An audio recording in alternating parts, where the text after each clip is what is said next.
Ar-Rahman. Bagaimana tata cara ziarah ke kubur? Apakah ada doa atau surah khusus yang dibaca pada saat ziarah? Bagaimana dengan kebiasaan menabur bunga dan penyiraman air di kuburan? Ya.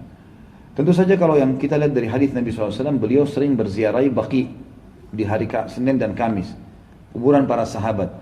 Nabi SAW datang dan Nabi mengucapkan salam kepada mereka. Di antara doanya adalah Assalamualaikum dara qaumin mu'minin. Keselamatan bagi kalian wahai penghuni tempat orang-orang beriman. Dalam satu riwayat dikatakan antumus sabiqun nahnu insyaallah bikum lahiqun. Kalian telah mendahului kami dan kami akan menyusul kalian. Ghafarallahu mustaqdimina minkum wal mustakhirina minna. Semoga Allah memaafkan orang-orang yang terdahulu di antara kalian dan orang yang menyusul di antara kami, gitu kan? Maka ini doa dan Nabi SAW sering mendoakan mereka. Allahumma ighfir lahum warhamhum wa'afihim wa'fu anhum. Maafin mereka ya Allah, rahmati mereka ya Allah, gitu kan? Dan berikanlah kepada mereka keselamatan dan seterusnya. Kita boleh berdoa. Itu doa yang saya tahu, yang ziarah kubur.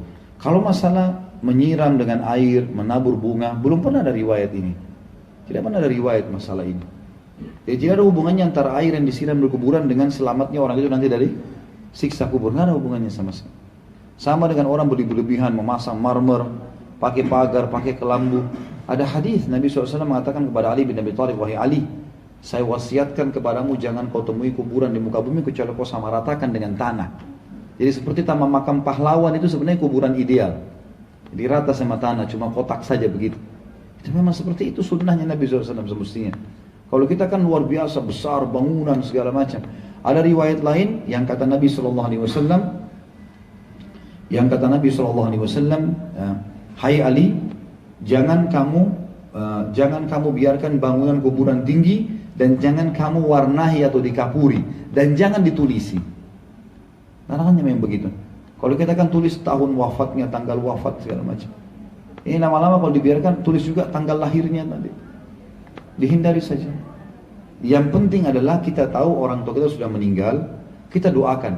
Perbanyak amal soleh Bapak Ibu sekalian, perbanyak amal soleh. Siapa ada masjid lagi dibangun, sedekahkan atas namanya dia. Biar nak disebutin, Allah sudah tahu. Dalam hati kita niat. Beli Al-Quran, taruh di masjid. Niat untuk orang tua kita yang sudah meninggal. Ada kesempatan haji umroh, kita haji dan umrohkan buat mereka. Gitu kan? Ada ilmu yang bermanfaat yang mereka pernah sampaikan, kita sebarkan ilmu itu. Sebagaimana sabda Nabi SAW, kalau anak Adam meninggal dunia terputus sumber pahalanya kecuali dari 3. Gitu kan? Ilmu yang bermanfaat, sedekah jariyah, bangunan atau sebuah fasilitas yang dipakai terus kayak masjid, rumah anak yatim, jalanan, jembatan, sumur segala macam ini. Maka itu termasuk Umar bin Khattab pernah membeli kuda dan ditulis wakaf. Ya lillahi ta'ala, siapa saja mau pakai boleh. Kayak kita sekarang mobil ambulan, mobil apalah ya, transportasi apa, itu semua termasuk sedekah jariyah. Ilmu bermanfaat atau anak soleh yang mendoakan. Dalam riwayat lain masalah haji dan umroh. Pernah ada sahabat yang mau haji sama Nabi SAW, dia bilang, labbaik Allahumma hajjan an syubrumati. Aku niat haji untuk syubrumah. Syubrumah keluarga yang sudah mati. Kata Nabi, hajjta an nafsik, kau pernah haji buat dirimu? Dia bilang belum ya Rasulullah. Kata Nabi, huj an nafsik thumma huj an syubrumati. Haji dulu buat dirimu, baru haji buat kerabatmu yang sudah meninggal. Berarti boleh kita kerjakan. Nah, batasi diri kita di amal-amal ini yang pernah Nabi perintahin. Cukup untuk itu, gitu kan? Allahu a'lam, yang kita tahu. Jadi yang menaburi bunga ini betul tidak pernah ada contoh. Maka lebih amannya seorang muslim masuk ke zona yang aman. Kalau meja ini kita bagi dua Bapak Ibu sekalian. Zona aman dalam ibadah yang ada perintahnya, ada contohnya. Aman. Bapak Ibu ada contoh kerjaan, tidak ada kita tinggalkan.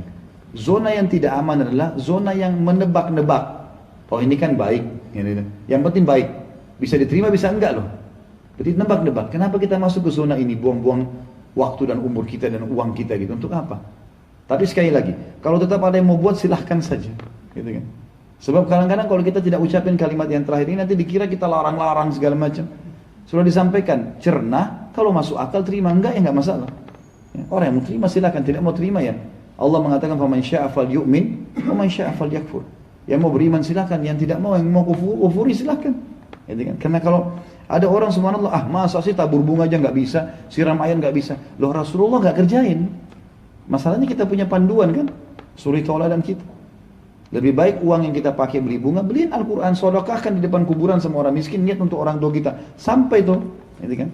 Itu jauh lebih baik.